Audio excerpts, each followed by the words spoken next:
Hey everybody. No, Vaughn doesn't have a. I don't have a stunt double today. This is the sound of my voice. I've been sick all week, so I almost didn't do the video today. But there was a part of me that was like, you know what? I gotta do at least one video with my voice like this, just because I think it's kind of funny. So I'm gonna do this video. I'm not really gonna go too deep in drawing. I'm not gonna like. I'm just gonna hit these black areas here in this leg. So while I talk, but last Sunday I didn't do a video because I went up to a Comic Con up in at State College, Pennsylvania. Had a good time. Uh, Saw Mark McKenna and actually showed Mark this piece. And Mark McKenna was actually like, how he said, he goes, I can't wait to see this piece finished. So that feels good to hear an inker in the industry say that to me. And he was sitting right next to Al Milgrom, and he showed it to Al Milgrom, and Al Milgrom was like, he was pretty like impressed with it. And where I really felt I was on to something, or what I felt really good was uh, Al Milgrom started talking about. I'm sorry, I'm having to pause a lot because this is a respiratory infection, and I get so yeah, I'm get winded. So if I pause, it's not for dramatic effect, okay, guys? But yeah, Al Milgrom, he was looking at it and he started talking to me about nibs. And he goes, and he asked me, and I told him how I'm using a 102 nib. And he started talking about how you get different lines from how new or how old the nib is, which is what I do. You guys see on it. And he was actually talking about it. And you can see, like here, how you can tell I'm using a brand new nib because it's got a stiff dot. Whereas over here and like down here where I'm working in these black areas, the reason why you're getting that dot is because it's an older nib and it has more flex to it. So to hear him say that before I even told him about it, that felt really, really good. That I'm really on to something. I'm really like, I guess, like, like really looking at at how to utilize my tools to the best of their ability, and how by the time this nib is worn out and breaks, my new nib will be worn in enough that I'll be getting this type of a dot. So again, it felt really good to hear him say these things before I even told him that's what I'm doing. So from, even though I could consider a hobbyist or whatnot, it felt really good to hear a veteran of the industry of Al Milgrom's caliber to say that to me. And another person I showed this to was Wayne Fosher. He's the one I actually bought this piece from. So when I saw him, I showed it to him. I showed him this piece page and the other page I was working on. And he looked at it and he said something to me. And I didn't take this as a backhanded slap. But he jokes and he goes, you know, as inkers, we try to figure out how to ink a page as fast as possible. But I'm doing the opposite, and I figured out how to take as long as possible to ink a page, but that um, he likes the results of what I'm doing. So he didn't have any scrap pages like this available at the show to buy. But he told me, he goes, hey, I'm going to be at the HersheyCon in July. So he said, contact me through Facebook a couple weeks before the show, and I'll pull out some of those discarded blue line pages for you to pick from. So that felt really good. So that way I can he'll be pulling some pages for me. Now, another thing I tried to, because I was under the weather, I didn't think about it, and I need to do this, is I did buy a page of his while I was there. I told him how I was like, yeah, how like my favorite character is Vibe, and I had him already sign my Vibe comic books last year, but we were looking, and I go, that page right there, and here it was a page of Vibe. So I bought a comic book page that he'd inked of Vibe.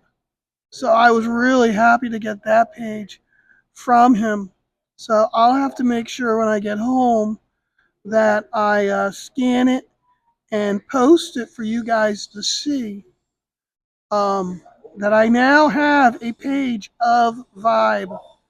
So I'm very happy about that, even though it's the watered down uh, suburban white bread version of Vibe and not the original uh, former gang member, very outspoken, very brash version of Vibe that I love so much.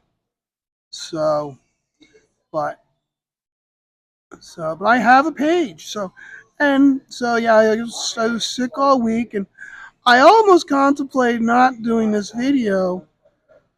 But there's two reasons. One, my voice. I thought it'd get funny. Like I said, it'd be funny to do a video with my voice all choppy and not my typical voice.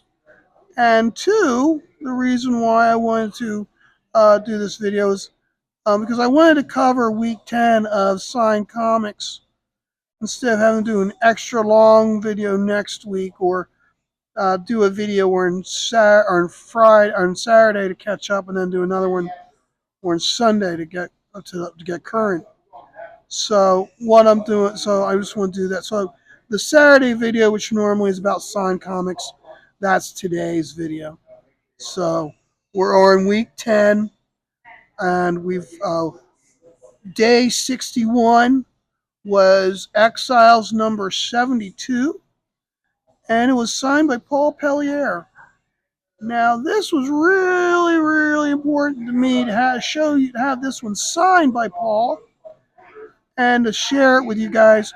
Why? Because the Exiles had this thing where they did what was called the World Tour, where they're entering different known altered realities of the Marvel universe, and this is where they had an adventure the uh, on the new universe. So of course, had to include this one. So that's the reason why day 61 and day 62 is Exiles 72 and Exiles 74 of Exiles, and and in Exile 74, one of them, and the way the Exiles worked was they had to go around, they had to like kind of like change these were timelines that went wackadoodle, and they had to go in and fix them. And what sometimes would happen was sometimes one of the characters would have to sacrifice himself for the timeline. And in this specific story, a longtime character from issue 1 by the name of Mimic, he had to I think it was taken over by Legion. He was taken over by a mutant entity that was draining his life force, and so they had to stop him, which meant they had to kill Mimic.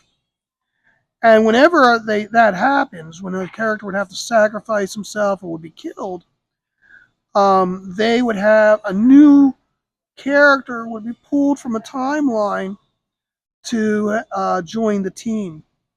And this time, because Mimic had to die or was killed, the character that they brought in to replace him was Longshot. So again, I was like, okay, this is kind of cool.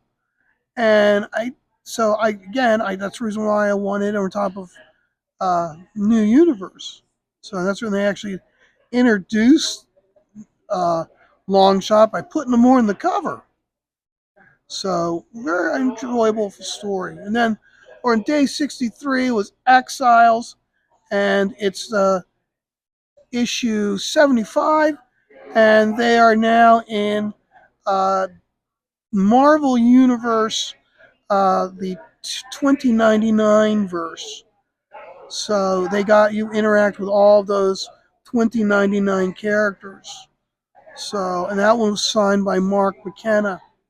So, and in fact, if you look on Mark McKenna's Facebook page, and also I think he posted on his Twitter, if you look on his where he posts all the images of him at Happy Valley, he posts a picture of like 7 comic books signed.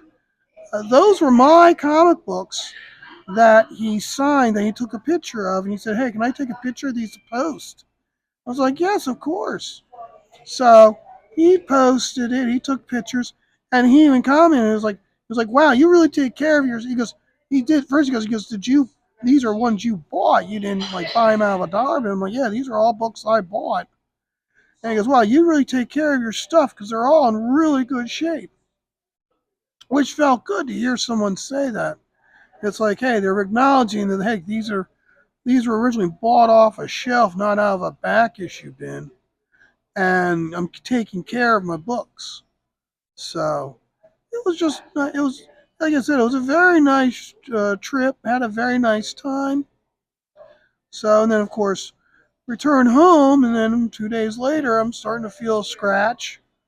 And my reason why my voice is so shot is because I've been coughing so bad, and I just happened to go to the doctor's on Wednesday while I was sick for another reason, and even I wasn't concerned when I was like on how bad this my voice got and everything, and the issue with breathing, because the doctor had said there's a bad respiratory virus going around. So when I started to lose my voice and times have to become a little winded, it's like okay, it's not me. It's not because I'm taking a turn for the worse. It's part of this virus that's going around. So, but it was, but then of course, uh, day 64. Day 64, I had Empire #1 signed. Now this was a book by the sign. I had it signed by Mark Waid and Barry Keatson.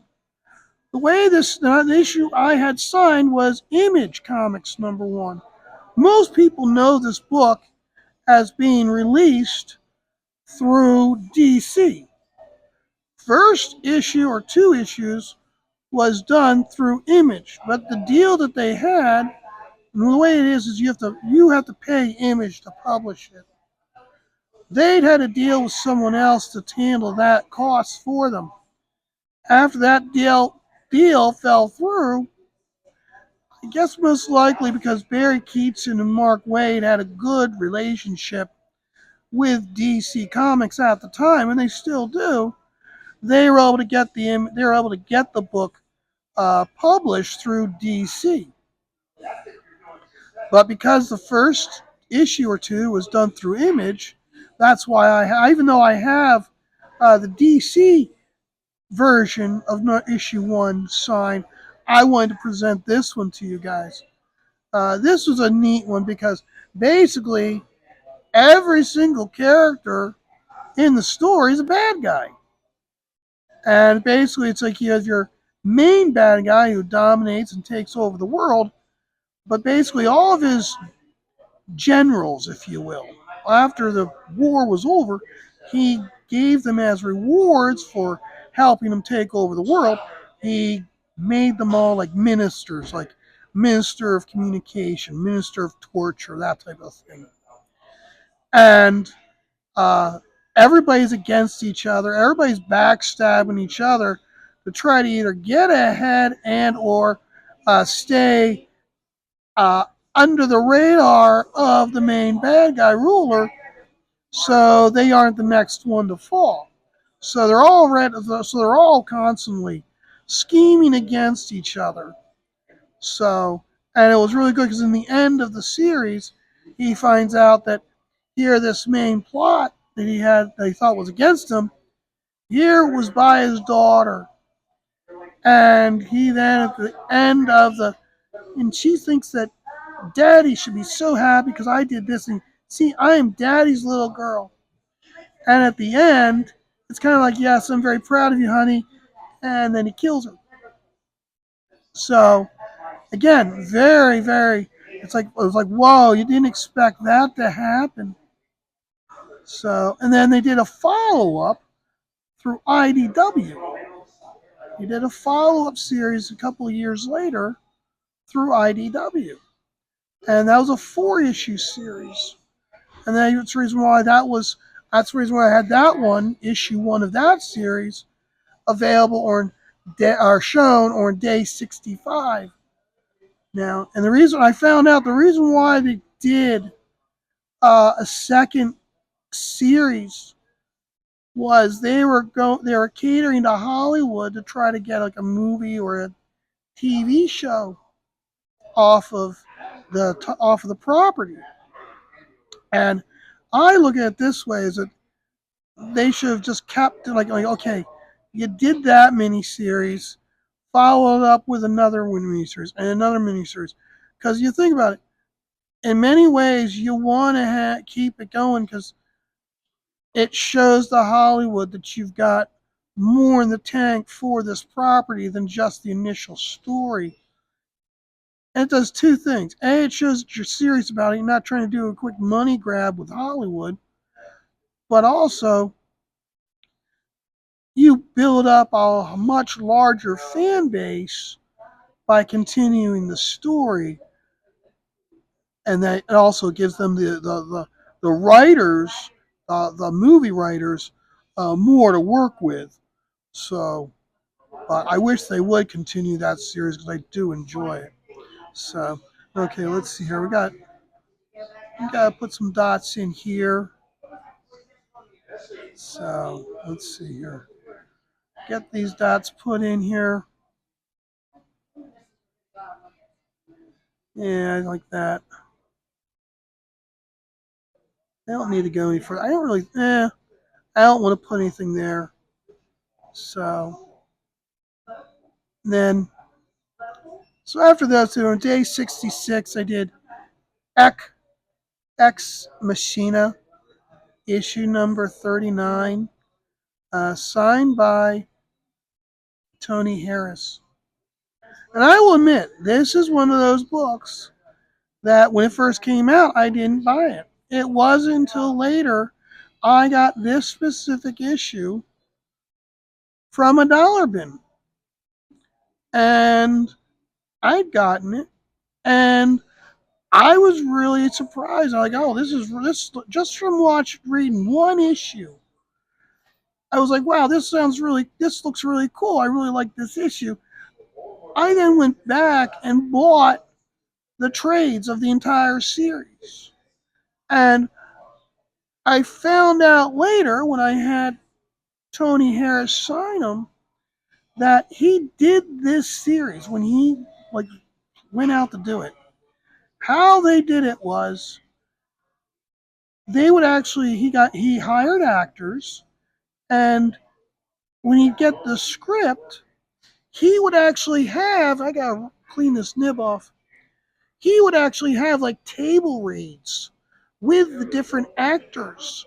And then after they would do a table read, they would then he would then like direct them in like the poses that he wanted them in and the action and everything, and then take photographs, and then he would draw it from that. Which again, I thought that was really interesting. How the fact that he would do table reads and he hired actors to play each role and then took pictures of them. Uh, you don't really hear too much about that type of stuff. And yeah, you could be saying how it's like, but when you really think about it, that's no different than an artist that hires models on a regular basis and then just manipulates the image after they bought it, as opposed to those that they go in muscle memory of what the body it looks like. But I just found that very interesting, and and like I said, I had no interest in this series until I read this specific issue, issue 39, and I was hooked enough to get it. And I do like the series. I do like it. So might want to, if you ever see an issue of Ex Mechanica in a dollar bin, uh, pick it out and read it. You might be surprised. And then the last day of the week, which was yesterday, which was day 67, we had First Wave, issue number 1, signed by Rags Morales. Now, it was funny, uh,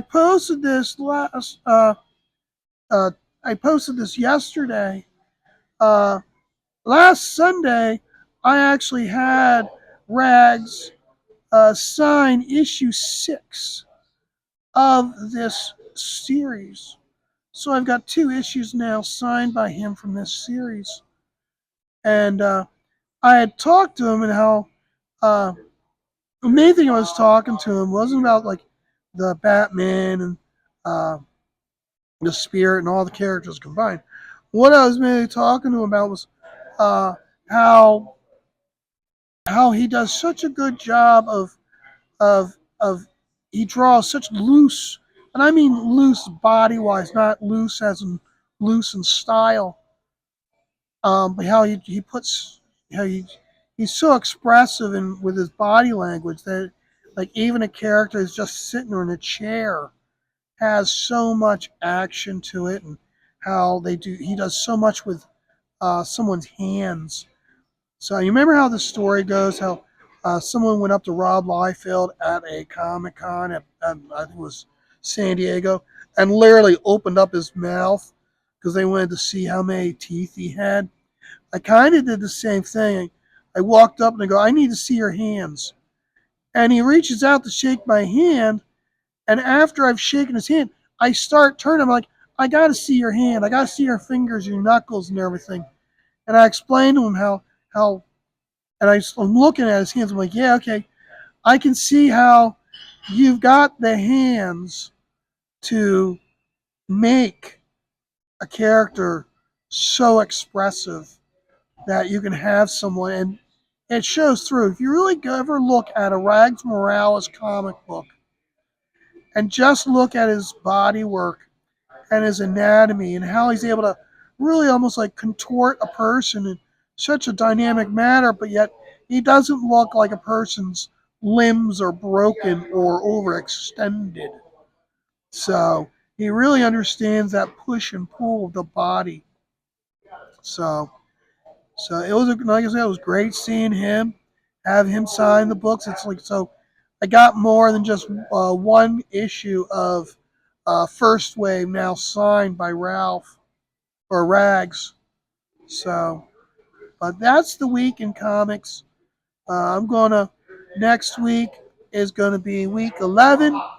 So, and we'll be finishing up the E's, and we'll be moving to the F's. So you'll be having the F's of DC next week. So, okay, guys, we're going almost on a half an hour. I'm going to tell you right now, if you can tell by the video, my voice is really getting shot. So, we're going to leave it there. So, I hope to see you guys next week. I hope to sound better next week. And we'll get back to the usual where, on Saturday, I talk about the signed comics done that week, and then on Sunday I'll pick up a online comic book topic, or I try to stay away from the drama because there's too much of that. So, but if anything, I'll talk about John's long box and his clobbering time. I always enjoy talking about that, even if I'm not able to make his show. I can at least talk about what I thought about what they picked. Like this last week, when Friday was Winter Soldier versus Deathstroke, the Terminator. So I didn't watch them, so I don't even know where they came out as to who would win. And honestly, I haven't really even thought about it. as to who to win. Personally, I'd go with Deathstroke. But who knows? Like I said, I'll have to watch it to find out. So, guys, you have a great week. I'm going to have a much better week than I have this past week. So I'll be sounding much better next Saturday. So remember, until then, always take life one dot at a time.